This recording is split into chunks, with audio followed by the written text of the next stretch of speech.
Mokebu, Akunandi DBS Road. Hey, Mokebu, don't. Omojo, my sales girl, returned the phone I bought for her. That iPhone 16 Pro Max I bought for her. She returned it. Guess the reason why she returned it? Just, I want to make she use her mouth talking about herself. Even me, I did shocked. Listen, just watch. Omojo. Sir? Repeat that thing when you talk now. What you talk now? Sir, I bring back the phone, make you help me sell am. Buy me small one. You want me to sell the phone I bought for you and buy you small one? Why? Because I want to help me sell am, then buy me small one, then give me the remaining money for my school. For your school? You won't go back to school? Yes, sir. I know, not like I don't need the phone, I need the phone, but I need the money to go back to school. I want to use your hand, sell the phone, then buy me small phone like iPhone S or iPhone SR. I will still use that one, they do anything when I want to. But I really won't go back to school. And I don't want to use my hand, sell the phone, because as my gift you give me, I need to make a I bring her back, make you help me sell and then buy me small one. Okay. For record's sake, it's good for you going back to school. But you get what I want to ask. As you do like this, you don't get who feels training for school. Like, you don't get anybody who feels training for school. Sir, I don't get to, I need to make I want to do myself by myself. And the reason why I come here to work so that I will fit gather money to go back to school. The worst person you will run in this life, na me.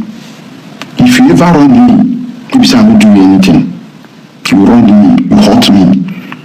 Even if I meet you with Jesus Christ, you give me hand, I will shake you. You see that guy who say they keep malice. Na married man, they knack married woman now. A married man will get wife for house.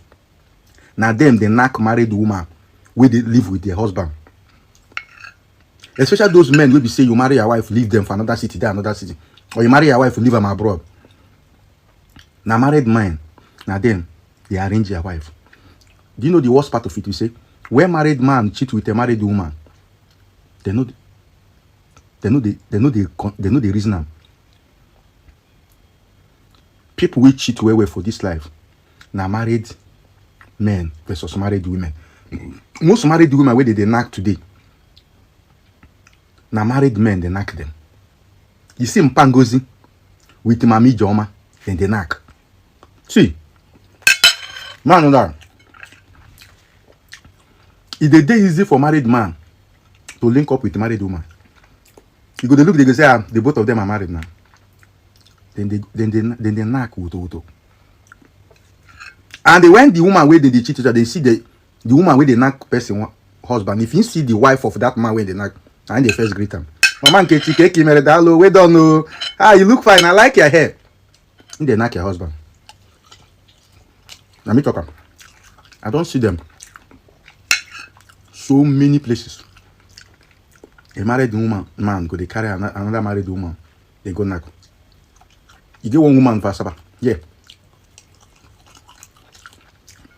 He's married. His husband. I don't know wait the man. The man know the work. And in 2026, relationships still they bother you. You be idiot.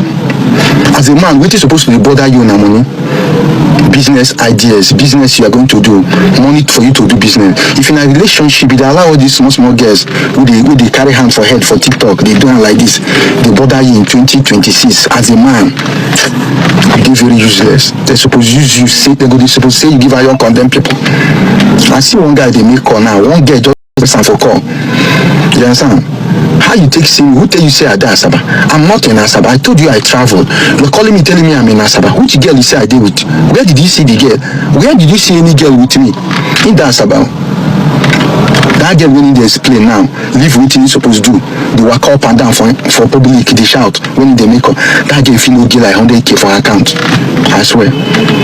As a man, you don't need woman to bother you. What is supposed to bother you now, money? If you woman see they bother you, you are very useless. You no get sense. I swear, no get sense. And in 2026, relationships see they bother you. Welcome back. What an irony of life. Ṣàlàáfíà lẹ wà lónìí. Very mo mọ̀ọ́mọ̀ kó àwọn fídíòs yẹn wá so that kẹ́ ẹ fi wà familiar pẹ̀lú èèyàn tá a sọ nípa. Tí ẹ bá wo most ọ̀rọ̀ arákùnrin yìí, wọ́n sábà sọ nípa obìnrin. So that means nǹkan tó ń gangan ṣe, nǹkan tó ń go through tó ń ṣe, òun gangan ló máa fi ń ṣe content against. What an irony of life. The very last advice òun náà ló bring ẹ̀ down lọ́wọ́lọ́wọ́ bá a ṣe ń sọ̀rọ̀ báyìí. Torí bó ṣe wà báyìí, bẹ́ẹ̀ ṣe ń rí fídíò, ó ti wà ní àhámọ́ àwọn ọlọ́pàá, ó ti wà ní ọgbà ẹ̀wọ̀n. Lórí kéèsì yìí, mi ò rò pé ó lè bọ́ ń bẹ̀ o. Mi ò rò pé ó lè bọ́nú kéèsì yìí. Ẹni tí mo sọ yìí, òun ni wọ́n ń pè ní Odogwu of Asaba. Ẹ wo beautiful wife ẹ̀. Ẹ wo beautiful wife ẹ̀. Ó dẹ̀ ní àwọn beautiful children. Ó ní àwọn ọmọbìnrin, beautiful girls, like princess. The very last thing to preach about, àṣé òun gangan ló ń ṣe. Kó tó di pé mo sọ nǹkan tó ṣẹlẹ̀ fún ẹ̀yin tẹ̀ tí mọ̀ ń pa ẹ̀. Tẹ́ bá wo fídíò tí mo ti show yín yẹn, ẹ rí i pé ó lóun ra iPhone fún girl, one of his sales girl, because he's a content creator and he's also a businessman. Ọwọ́ rẹ̀ sì ń jí sówó díẹ̀díẹ̀. Ó ra adúrú iPhone fún sales girl ẹ̀, ó wá fi ṣe content pé girl yẹn sọ pé òun ò fẹ́ kó instead kó bá ń ta fóònù yẹn, kó wá fún lówó yẹn kó fi lọ school. Irú ọmọ yẹn ó ṣeé ṣe kí ó ti mọ yí pọ́n rẹ̀. Ó ṣeé ṣe kọ́kùnrin yìí ti mọ jín, kó ti mọ wo. Ó ṣeé ṣe kí ọkùnrin yìí ọ̀gá yìí pẹ̀lú nǹkan tó ń ṣẹlẹ̀ lọ́wọ́lọ́wọ́ báyìí, ó ṣeé ṣe kó yẹ pé ó ti ń dú ọmọṣẹ́. Arírí náà, àbí gbogbo ètò dẹ̀ ń ṣẹlẹ̀ yìí kì í ṣe end of the world.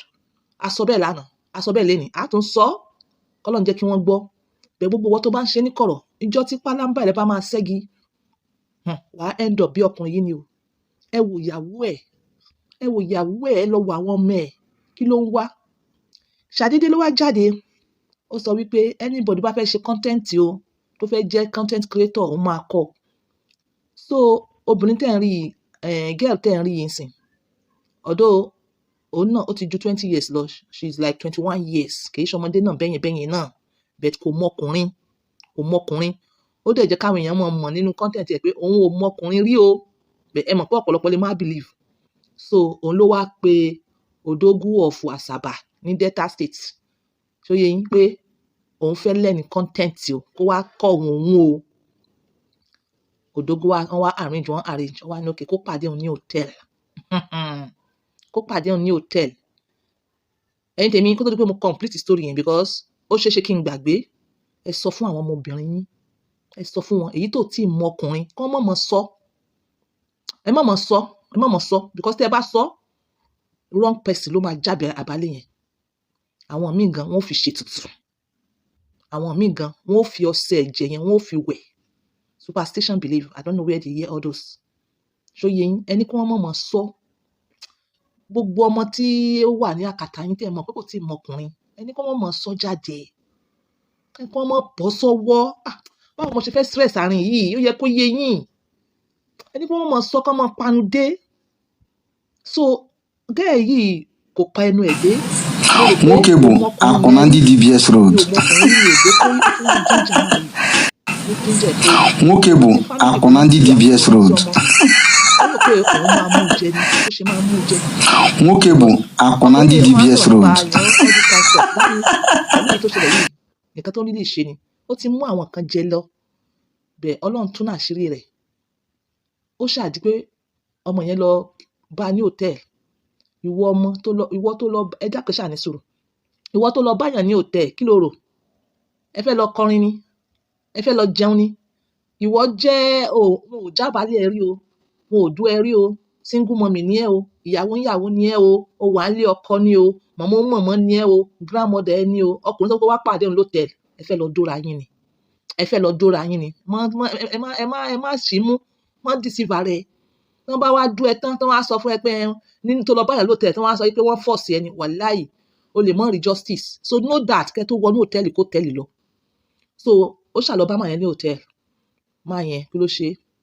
Ó dì pẹ̀lú ẹ̀, ó bá a sùn tipátipá. Ó bá a sùn tipátipá, ó jí ní kùkù lẹ́nu, ó ṣà bá a sùn pẹ̀lú struggle, ó bá a sùn, ó jábàálẹ̀ yamayama. Ó wá ní kó mọ̀ wọ̀, ó máa ra àwọn oògùn fún un. ó máa rògùn fún, ó máa treat, ó máa ṣe bó ṣáà promise ẹ̀ so many, ó ṣáà wà ń bẹ̀, ó ṣáà ní sùúrù títí di àárọ̀. Ìgbà tó ń lọ láàárọ̀ ó wá fún ní 8,000 owó mọ́tò, owó oògùn ó ló promise 50,000 owó oògùn, ó ní kò fún un ní owó oògùn yẹn tó fi délé, kò fún ní owó oògùn yẹn. Ó wá gbé ẹjọ́ yẹn lọ sí àgọ́ ọlọ́pàá, wọ́n pe lọ́ọ̀yà, wọ́n wá lọ pé bí wọ́n ṣe wá consider case yẹn, bí wọ́n ṣe rí gbogbo ọ̀rọ̀, bó ṣe analyse ọ̀rọ̀ yẹn, gbogbo nǹkan bó ṣe ṣẹlẹ̀, wọ́n wá ní kò lè rí justice. Wọ́n ní kò lè rí justice tó deserve pẹ̀lú bí ọ̀rọ̀ yẹn ṣe lọ, pẹ̀lú attempt, pẹ̀lú bí mọ̀ yẹn ṣe wá promise ẹ̀ lówó tó ṣe wá bẹ́ẹ̀ ó ní ó tún force òun tún hug ẹ̀ so that kó fi cancel pé ó ṣe ìbálòpọ̀ by force fún. Ẹ̀kọ́ ń bẹ̀ yẹn o, kẹ́ ẹ sọ fáwọn ọmọ yín. So ìgbà tí wọ́n máa fi narrate gbogbo ọ̀rọ̀ yẹn fún lọ́ọ̀yà, lọ́ọ̀yà sọ pé tí wọ́n máa gbẹ́jọ́ yẹn lọ court kò lè ní substantial dáadáa.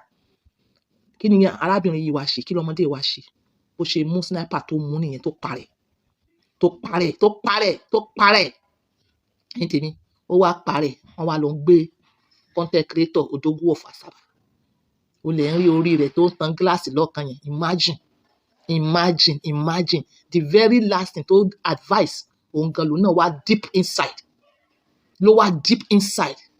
Kí là ń dó tani, kí lẹ̀ mọ̀, kí là ń jẹ oníyàwó ńlé, kí ló tún wá? Obìnrin yẹn wọn ò jábálẹ̀ ẹ̀ rí, jẹ́ kó fi tinú fẹ́ dọ̀ kó fún ẹ. Ṣó easy láti já àbálẹ̀ obìnrin yẹn? Ìwọ tó lọ já àbálẹ̀ obìnrin tó ṣẹ̀tọ́ mọ́ fún, yóò mọ̀ pé èpè ti wà lórí ẹ̀. At this century, orí ọmọ 21, 25, 28 years or even older women, wọn ò fọwọ́ kàn wọ́n rí. Ìwọ ó wá láyà gbàǹgbà, ìwọ gan mọ̀ pé ìwọ gan ti dẹran ètùtù bẹ́yẹn. Ó ti dẹran ètùtù, ó wá járò àbálẹ̀ yẹn tán. Ó wá ṣe ẹ̀tọ́ rẹ̀, bóyá o promise ẹ̀ pé ó fẹ́ ni ò fẹ́ mọ́, bóyá o promise ẹ̀ pé ó fún ní owó kan ó wá fún mọ́, bóyá o promise ẹ̀ pé ó ṣe kankan fún ó wá ṣe bẹ́ẹ̀ yẹn mọ́. Ìwọ mọ̀ pé ó ti ṣépèlé rẹ̀ ẹ̀, ó mọ̀ pé ègún ti gùn ẹ́, ẹ̀yin kan ó sọ pé kò rí bẹ́ẹ̀, okay? Lọ try.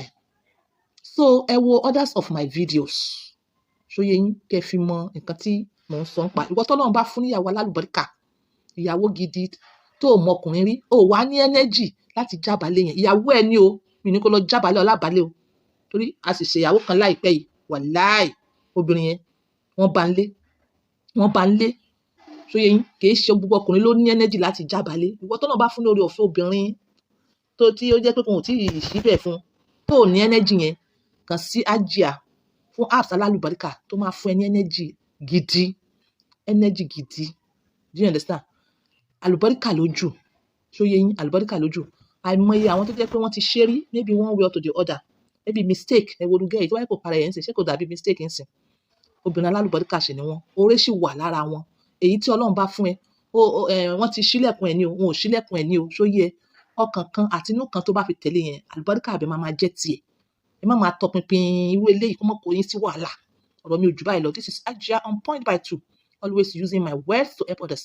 Ẹ wo next of my videos, ó máa ṣe yín láǹfààní àti lọ́kọ àti láya. So subscribe, ẹ tẹ notification bell so that next time ó máa instantly tí n bá ti drop ẹ máa rí fídíò yẹn wò.